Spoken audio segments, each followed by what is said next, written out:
ओम शांती. मी आज तुम्हाला प्रगतीच्या मार्गावर कार्यक्रमामध्ये सर्वांचं हार्दिक स्वागत. मी आज तुम्हाला माझा एक अनुभव सांगणार आहे. तो खूप छान मला अनुभव आलेला आहे बाबांचा. तर मी आज तुम्हाला तो सांगू इच्छिते. माझं 2019मध्ये ब्रेनचं ऑपरेशन झालेलं आहे. ऑपरेशन माझं पुण्याला झालं. डॉक्टरांनी चेकिंग वगैरे सर्व केल्यानंतर डॉक्टरांनी सांगितलं की मोठा मेंदू छोटा मेंदू दोघं ब्रेनमध्ये मोठी गाठ आहे, तर ती गाठ काढावी लागेल. तर ऑपरेशनला मला नेल्यानंतर मला टेबलवर जेव्हा घेतलं तेव्हा मला काहीही आठवलं नाही. मी बाबाच्या यादमध्ये होते. ऑपरेशन खूप छान झालं.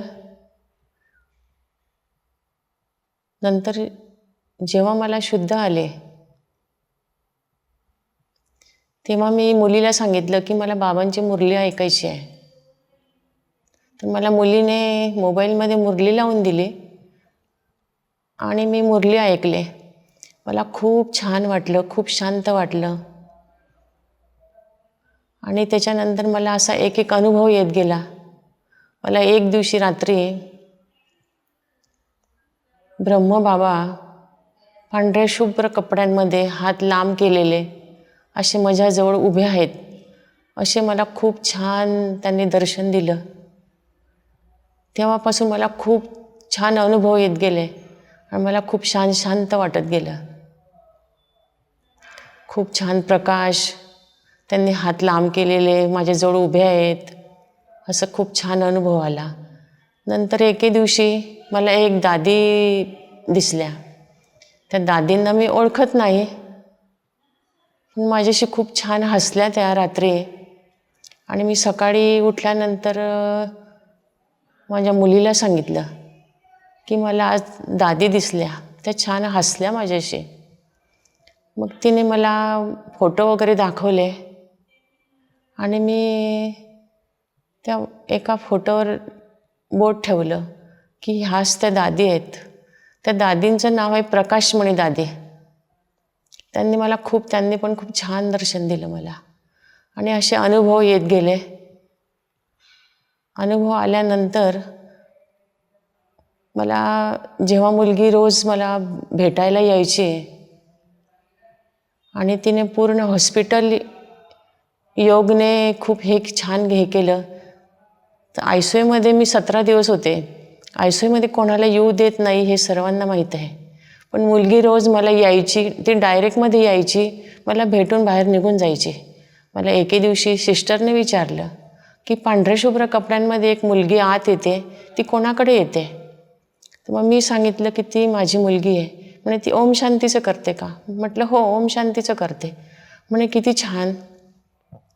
मग बाबाचे असे अनुभव आल्यानंतर थोडा विश्वास बसत गेला. मुलगी खूप वर्षापासून ज्ञानमध्ये आहे. अगोदर ती मुलगी जेव्हा ज्ञानमध्ये आली तेव्हा आमचा विश्वास बसत नव्हता. आम्ही तिला बोलायचे की का गं, हे कुठला मार्ग आहे, तू कुठे जाते, काय करते? पण आता अनुभव आल्यानंतर आता इतका विश्वास बसला की माझ्या ऑपरेशनला 5 वर्ष पूर्ण झाली 6 नोव्हेंबरला. तेव्हापासून इतकं विश्वास बसला. रोज मी मुरली ऐकते, सकाळी अमृतवेला करते, संध्याकाळी नमोश्याम योग करते. सकाळपासून अमृतवेलेपासून दिवस माझा खूप छान जातो. आणि मला डोळ्यांना पण प्रॉब्लेम आलेला आहे. पण बाबाच्या यादमध्ये मी घरातली सर्व कामं करते, स्वयंपाक करते, झाडू पोछा करते. तेव्हापासून बाबांवर खूप विश्वास बसला. आणि मुरली ऐकते, केव्हा सूरज भाईजींचे त्यांचे क्लास ऐकते, रोज उषा दीदींची मुरली ऐकते मी. त्याच्यामुळे असे अनुभव येत गेले. बाबांनी खूप मला सहकार्य केलं. खूप बाबांचा हात, असं वाटतं की बाबांचा हात माझ्या डोक्यावर आहे. आणि आता मुलगी ज्ञानात असल्यामुळे खूपच छान वाटतं. घरामध्ये प्रसन्न वातावरण असतं. निगेटिव्ह विचार खूपच कमी येतात. असे अनुभव येत गेले आणि बाबांचा विश्वास पक्का होत गेला. एक दिवशी मी अमृतवेला करत होते. अमृतवेला करत असताना मला इतका छान अनुभव आला, मला इतका सुंदर बासरीचा आवाज आला की ते बासरी ऐकून इतकं मन प्रसन्न झालं, खूपच छान. परत 2-3 दिवस मध्ये लोटले आणि परत तसाच आवाज मला सकाळी आला.